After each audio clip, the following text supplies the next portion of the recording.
Bom, pessoal, iniciando nossa apresentação falando sobre os métodos de fundição, eu vou começar a falar sobre a fundição em areia, falar o que é esse método, falar as etapas de fabricação do molde, certo? O molde em areia em si, as características que esse molde deve possuir para que eu tenha uma peça bem acabada, bem fundida, os tipos de areia que eu vou usar nesse molde e as vantagens e desvantagens entre eles. Bom, mas o que seria a fundição em areia? Bom, fundição em areia, dentre todos os métodos, era um dos mais antigos, assim como o cera perdida, entre outros. Era utilizado pelos povos antigos para fundir joias, ferramentas, até armas. E basicamente você construir um molde em areia, certo? É a partir de um modelo. Esse modelo é o que será o formato da sua peça, no caso. E depois de construído esse modelo, você vai escorrer o metal líquido dentro desse molde. Esse metal líquido ele vai se solidificar e posteriormente o molde é quebrado e aí você tem a peça. A grosso modo seria isso. Esse processo, esse método, né, na verdade, de fundição, ele é reconhecido por ser um método de moldes temporários, porque, como eu falei, no final do processo o molde é destruído, entendeu? Então, assim, para fazer uma outra peça, eu teria que ter um outro molde. Mas é um processo interessante, pois cerca de 98% desse molde da areia, no caso, é reaproveitado. Então, assim, traz uma certa eficiência para a cadeia produtiva. Então, é basicamente isso. É um processo bem simples, um dos pioneiros aí da fundição. E agora eu vou falar um pouco sobre as etapas de fabricação do molde, né? Com mais detalhes e tal.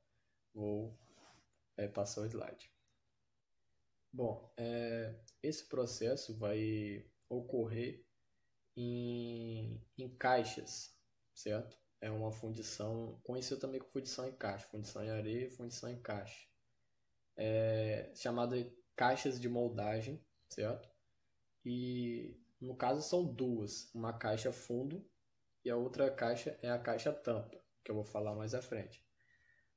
Primeiro, você tem a caixa fundo e, como eu disse, você vai fabricar o seu molde a partir de um modelo. Então, você posiciona o seu modelo no fundo dessa caixa de fundo. Depois, você, geralmente, no caso, coloca desmoldantes, que são para evitar a aderência da areia ali, né? O contato da areia no seu modelo na hora que você for retirar ele. Geralmente usa talco, mas também tem o grafite, né? E depois que você posiciona. Não é coronavírus, não. Depois que você posiciona o seu modelo e passa o desmoldante, você coloca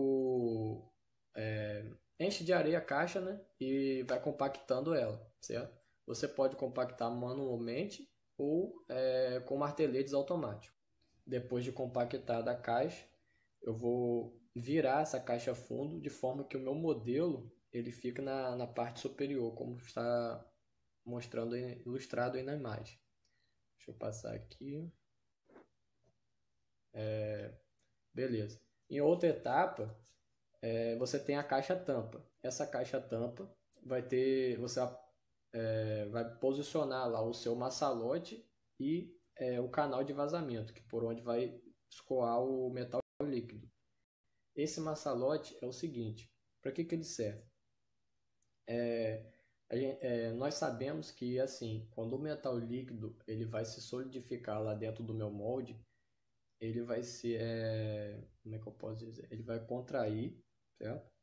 Nisso que ele vai contrair, eu não vou ter o formato original da minha peça, entendeu? E esse maçalote vai estar cheio de metal líquido, ele vai estar sempre complementando a forma ali do modelo, de forma que quando solidificar ali, eu vou ter o formato todo preenchido da minha peça, certo?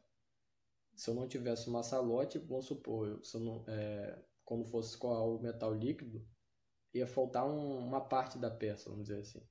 Não ia ter a peça por completo. Beleza. O maçalote é isso.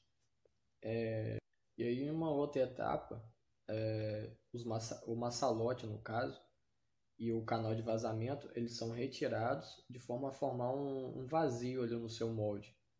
E aí você tem, passando aqui no próximo slide,